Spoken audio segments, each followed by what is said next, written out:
My cousin left her laptop open with her messages still logged in. I was about to log her out when a notification popped up on the screen. It was a message from a group chat. To celebrate Hayden's improved grades, we're having a family dinner tonight. Curiosity got the better of me, and I clicked on it. There were only 4 people in the group. My dad, my mom, my brother Hayden, and my cousin Alara. My brother replied, "Since it's just the 4 of us, let's not invite Simone. She's always so petty anyway. Remember how she picked a fight with Alara over a single apple?" I froze. It turned out I had become an outsider in my own home a long time ago. Right then, my phone rang. It was my mom. "Simone, your dad and I have some things to take care of, so we'll be home late. Bring in the laundry from the patio and fold it for me. Oh, and Hayden and Alara are busy today too. Don't wait up for us. Just grab something for yourself to eat." Before I could even process what she said, she hung up. I walked out to the patio. I stared at the piles of laundry belonging to my brother and my cousin. Everything made sense now. I had just been lying to myself this whole time. I didn't know when it started, but I no longer fit into this family. I grabbed the last apple in the kitchen to eat. Last week, Alara said she wanted an apple, and the whole family demanded I give mine to her. I had offered to cut it in half so we could share, but all I got was a lecture from my mother. "Half an apple isn't even enough for a snack," she snapped. She snatched the half from Alara's hand and tossed it into the trash. Then she grabbed Alara's hand to lead her out. "Come on, Alara, your aunt will buy you a whole bag of fresh ones." My brother had glared at me with pure hatred. "Are you really that stingy? You had to fight Alara over an apple?" My dad just sat there, acting like it had nothing to do with him. I used to think they were just being extra nice because Alara was a guest. I thought they felt bad because she was staying with us. I was wrong. I was the guest. I was the stranger. I gathered the clothes, folded them, and put them in their respective rooms. Their rooms looked so cozy with their plush bedding and warm lights. I glanced at my folding cot out on the enclosed patio. A wave of bitterness washed over me. The second morning after Alara moved in, she had dark circles under her eyes. My mom rushed to her, asking if she hadn't slept well.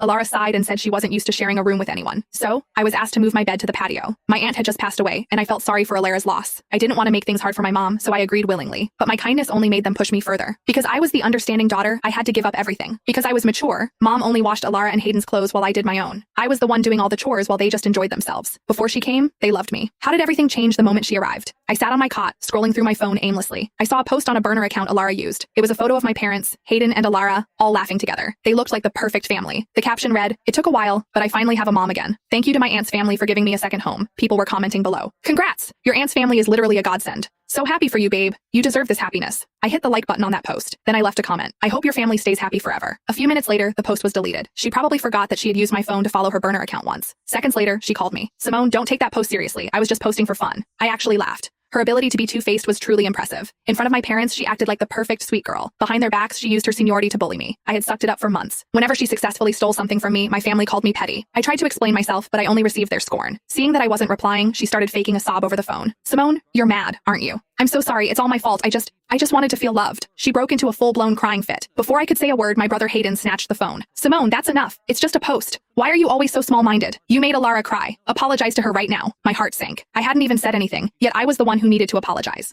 I let out a cold laugh. "Apologize? For what? What exactly did I do wrong?" Hayden was fuming. "You know what you did. Making Alara upset is the same as messing with me. I don't care. Apologize now or don't blame me for what happens next." Then I heard my mom's voice in the background. "Hayden, don't talk to Simone like that. She's your sister." But then she spoke into the phone. "Simone, Hayden is still young. Don't take it to heart. Also, we're just having a quick bite to eat. Don't be upset." Hearing her words made my chest ache. I said coldly, "You don't have to explain. You guys are the real family anyway." That sentence set my mother off. Her voice went up an octave. "Simone, how can you say that? Is this really because we didn't bring you to dinner? Are you seriously making this a whole thing? If you're that desperate to eat, I'll Venmo you $30.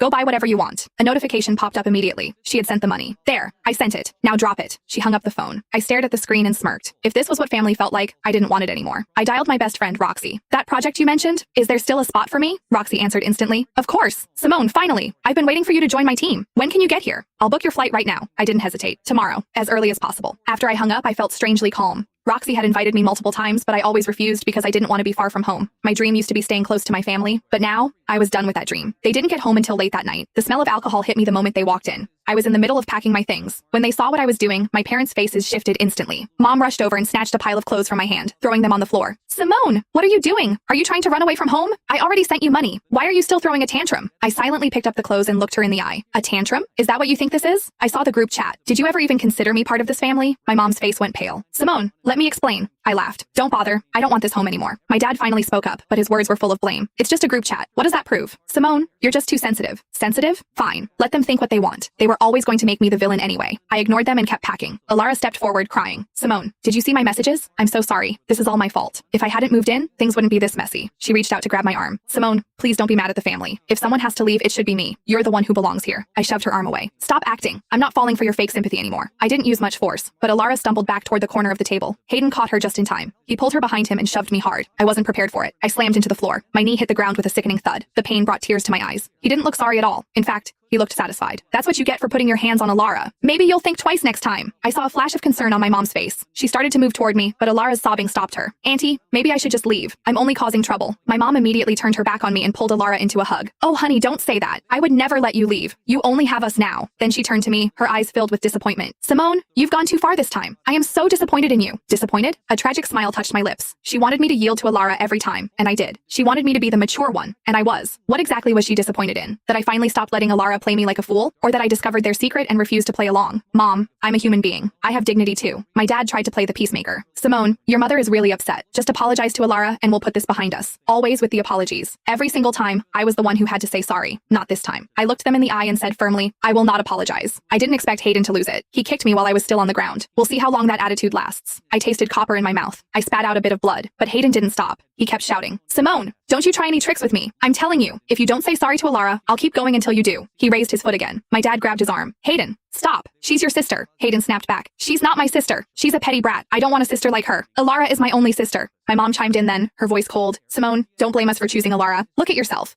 What happened to the sweet girl you used to be? She led Alara into the bedroom. Out of the corner of my eye, I saw Alara looking back at me with a smirk. Her eyes said, see? You'll always lose. Everything you have, including your family, belongs to me now. Hayden looked like he was waiting for a signal to continue. My dad, seeing that my mom had checked out, didn't bother staying. He went to his room. Hayden cracked his knuckles. Simone, I'm giving you one last chance to apologize to Alara. My hands aren't exactly gentle. Don't get beat up for nothing. You're going to apologize anyway. I was seeing him for who he really was for the first time. He was a stranger. Sure, we had our squabbles, but he had never been this cruel. Now, he looked at me like I was a criminal who deserved to be punished. How did we even get here? Alara's manipulation was top tier. First mom, then dad, and finally Hayden. They were all willing to hurt me for her sake. I let out a weak laugh. Even if you kill me today, I won't apologize. Hayden's fists rained down on me. I didn't make a sound. The physical pain was nothing compared to the hole in my chest. Eventually, my dad came back out to stop him. That's enough. We don't want a police report on our hands. Hayden finally got bored and walked away. The house fell into a heavy silence. I lay on the cold floor, thinking about every memory I had with them. After a while, I heard my parents whispering in their room. Did we go too far today? No. Simone was out of line. She needed a wake-up call. I'll just make her favorite meal tomorrow to make it up to her. You know her. She's obsessed with this family. She'll get over it. I smiled. It was because they knew I loved them that they felt they could trample on my dignity. Right then, my phone buzzed. It was the flight info from Roxy. The flight was early tomorrow morning. I dragged myself up, ignoring the pain. I grabbed my ID and walked out the door. As the door clicked shut, I felt a massive weight lift off my shoulders. This family? I didn't want them anymore.